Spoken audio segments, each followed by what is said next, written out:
Hey, this is Stacia, and I'm back to analyze this game that I played against a nice goat, rated 1860. Turns out he wasn't that nice. A little misleading in the name. No, he probably is a nice guy. He just misclicked and got angry, which is understandable. I think I would be angry too if I misclicked. But let's have a look at this because I especially want to look at the opening here. Yeah, I played c6, which was Calvin Blocker recommended. I recall that move. Okay, and bishop f5 is a way to play. Let's see what else we could do here, though. Bishop g4 is more common. That's kind of interesting, I think. And then if black goes d3, we just continue our development with knight b d7, which does stop the knight from coming into this square a little too early. So I like that. And then they go here, and they're probably going for that e4 move. Ooh, and we go for e5. I see. Okay, so I think I like that. And also, there's no knight h4 because the bishop's on g4. But what if they had gone h3 sooner? Like, what if they go h3 or something? Let's just see. If they had gone h3, which the computer does want to do, we take the knight. Wow. Well, you can do either one. Huh. Yeah, I guess both sort of disrupt their plan to play this early e4 move, doesn't it? If they take here, they're not going to play e4. And if they take here, the bishop's misplaced. And then we play e5 anyway. So I like this way of playing. This is a little more, this is what I call playing for advantage. Because we're looking to shove in this e5 move, which I think is what Calvin mentioned to me as well. So I like this a lot. Now, can I play that way with bishop f5? Let's find out. Like, let's say they go d3, and now we go here. Yeah, now I see knight h4. And then we have to do this anyway. But now they go h3. Here, they can play g4 now. Yeah, this is the variation that I actually thought about during the game. And I thought I could still castle queenside, and that would be fine. And look, down the computer line, you can see, well, it was there. It was there, castling queenside. But, okay, so that would be okay too, but then... yeah, bishop g4. So this c6, bishop g4, knight b d7, and go for this early e5. I like this idea.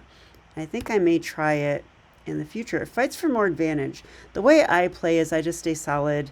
I play h6, and I get the bishop on h7.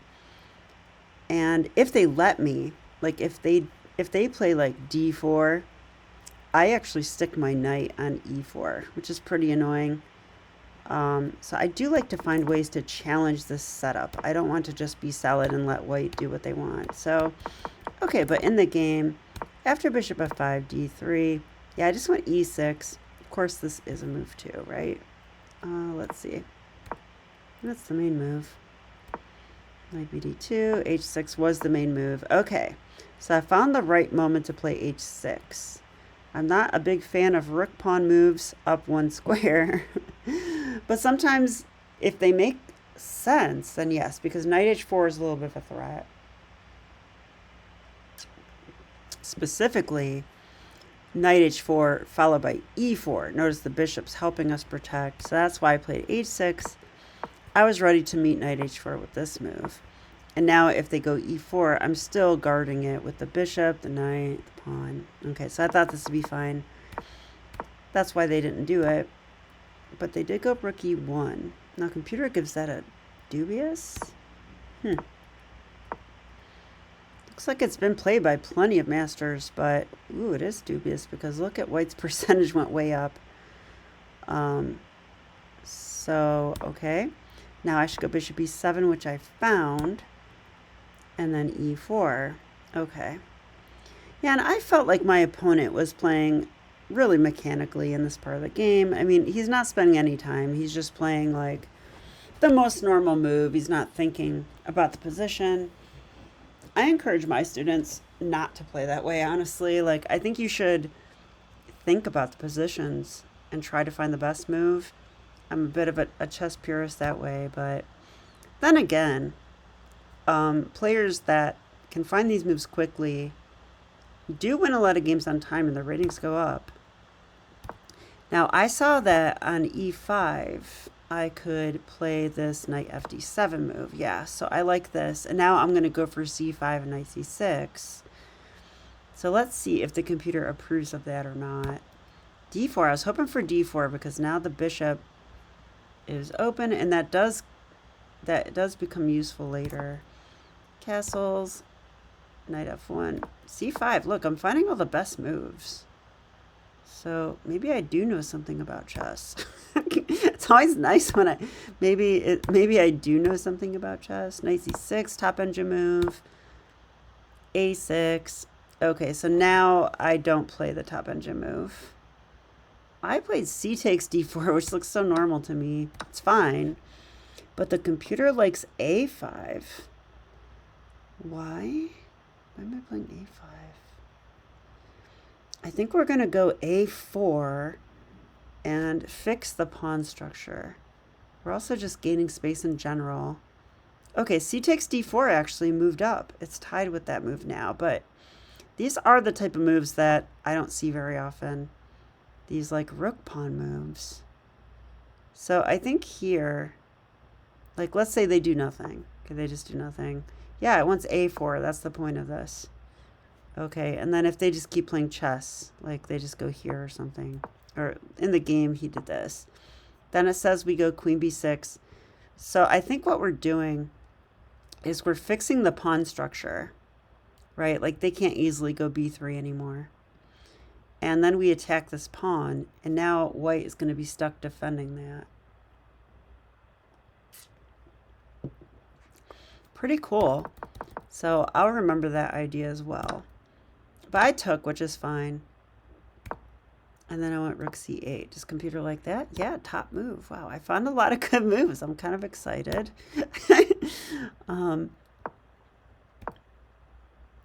Yeah, that move just looks weird. Like, why do you want your bishop to be a pawn?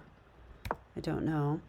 So I thought knight e5, which the engine is giving. It also likes b5, which I did not consider. b5. Why? I don't know. Okay, so I did this. He went knight e3. So I should go g5 is the best move now. Oh my gosh. Does that just win a bishop? It does. It wins a piece. It wins a piece for 2 pawns. Or does it? I actually have massive control over g5. So wow. Yeah, they should just take that, I guess. Computer gives knight takes d5. That's just... Okay, I guess computer's just trying to mix it up. But, like, let's say they take this to sack. Oh, bishop's still trapped. Okay, they should take with the bishop then. All right, then we take with a pawn. Yeah, it just wins a clean piece. I mean, there's nothing special about it. It just wins a piece. So I missed that, and I was thinking about g5 there. Wow. Instead, I did this, missing it, which is really unfortunate. So that's a great move. That's not a great move. That just saves him from losing a piece. So good job. All right, and then here, queen c7 doesn't like. Ooh, knight b6. Rook takes. Okay, I'm interested in these moves. So knight b6. Because now we're saying if you take here, I'm going to take with my knight. And the knight comes to c4. And if you attack the knight, I will take that. And if you want to attack the knight now, I just go knight c2 and fork you. So you can have that pawn. You wanted that pawn. I'll take your rook. All right, so yeah, I like this idea of protecting the rook with the knight. I like that. I also think this has got to be interesting. Let's see. After queen takes c1, computer still wants knight b6 because I think that protects c8. I think that's why. And then if they go b3 to stop the knight from jumping into c4, now we challenge that queen. Okay, and if they, oh yeah, actually I think queen b2 is the best move because they're threatening rook c1 now. But then we play this queen c2 move. Okay, so this just doesn't work out. Then they have to take, we take, and if they want to attack the bishop, we win a pawn. So this should be okay. We also have good control over c4 here as well. They can bring their rook in though, so I don't know. And if we take this, I think there's a skewer. So we can't take that right away either. So computer just wants rook e8, just protect it. Yeah, like I'm pretty sure if we take this, we just lose because of this.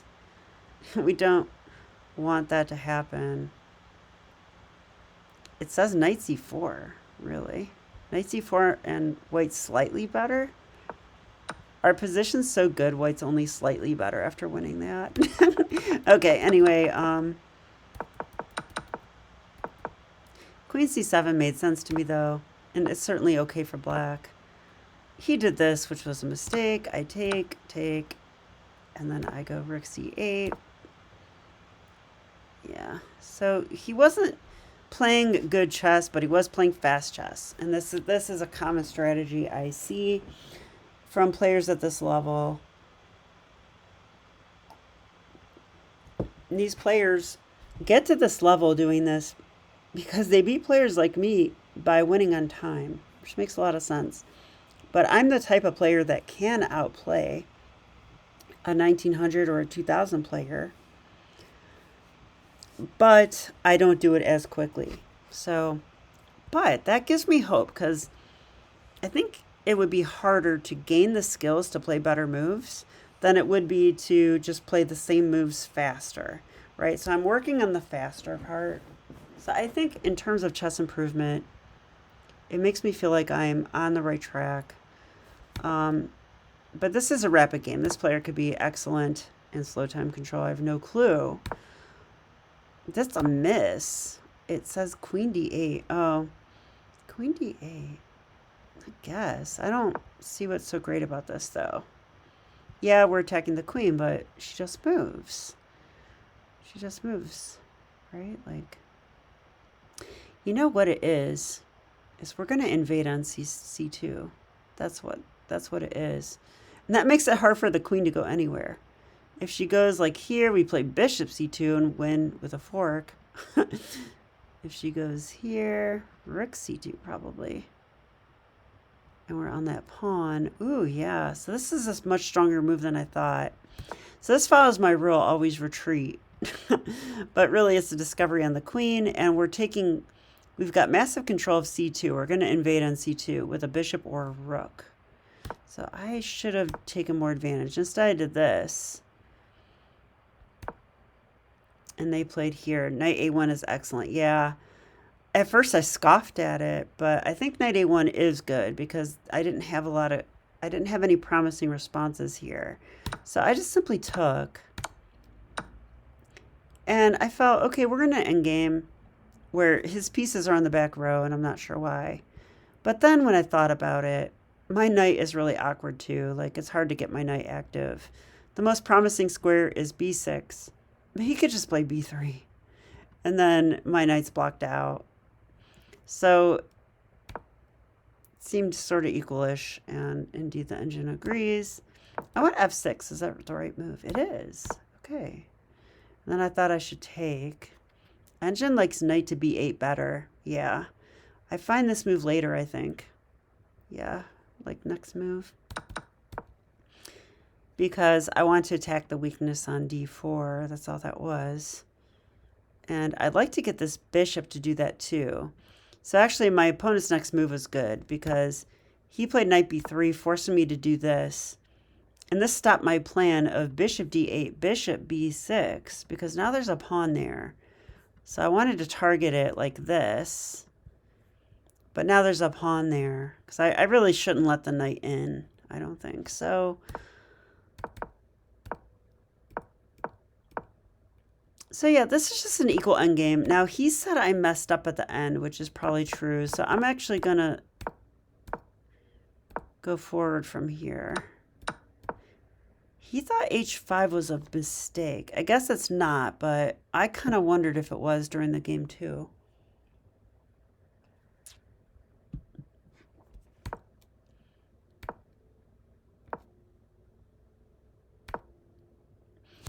Okay, I wouldn't call that a great move. Like, sometimes just it comes funny because it's like, my pawn's attacked. I'll defend it. Ooh, great move. Good job. Okay, that's the most obvious move ever. And I played it in 3 seconds. Okay. Okay, but here, then I thought, maybe I could take. But if I took, I would lose this pawn with check. So I can't do that. So then I had to do this. I'm going for b4 here. It likes b4. Yeah, and then he just misclicked. So it is a really unfortunate ending to this game. He offered me a draw here. You know what? I probably should have taken the draw. I'm not sure. Because part of me feels this is a justified thing because he's playing super quick all game. He had 15 minutes at the start and he has 15 minutes now. So if he plays too fast and blunders and misclicks because of it, then I feel like that's justice, right? Like I feel like that's justice. Like when you play fast, you risk making a bad move. You risk misclicking. You risk touch move in a real chess game over the board. So, and I invested a lot of time into this game. Like, if I had only invested 5 minutes in this game or 2 minutes, I definitely would take the draw. But here, it's like I'm trying to win this game. Like it's an equal position and it could be a draw, but I'm trying to win. I don't care that I have 2 minutes. Like I'm still going to push for a win here. Because, well, I feel like I'm stronger than 1850, to be honest with you. That's why. Would a grandmaster take a draw here against an 1860? No. So maybe I should, but I'm not either. I'm going to try to win. And if I lose, so be it. I learned something. But so I'm sure that this is just kind of easy from here. It's just winning. Yeah, I didn't seem to make any blunders or anything. So we can just review from here.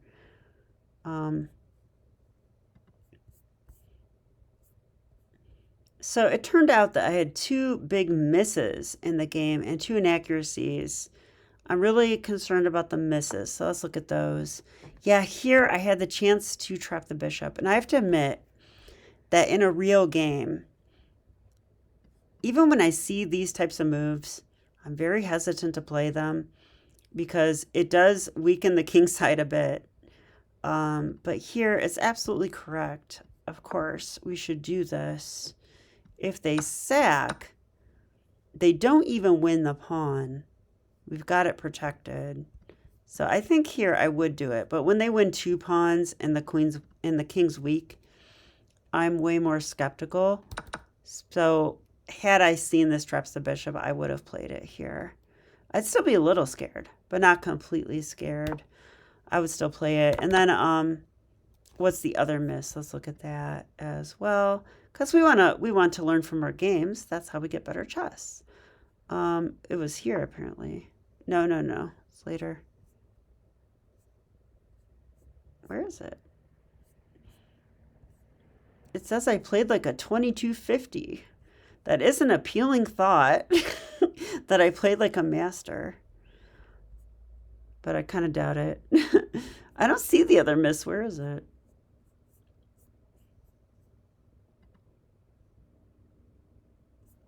Yeah, I saw that one. Okay. Where's the other miss? It's not giving it. There wasn't another miss, I guess. Yeah, I don't see it. Okay. So they have to work on their tool apparently. Usually you can click on these and see both of them, but it just keeps giving me the same one.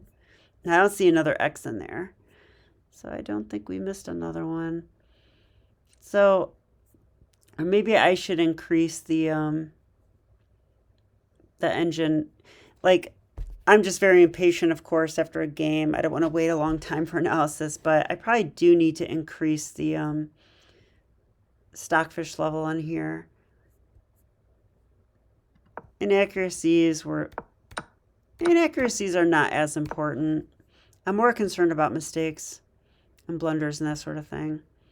So I guess we'll stop here. So I hope you guys enjoyed the analysis. I think I learned something, especially about the opening. So I'll be back with more chess. Okay, bye.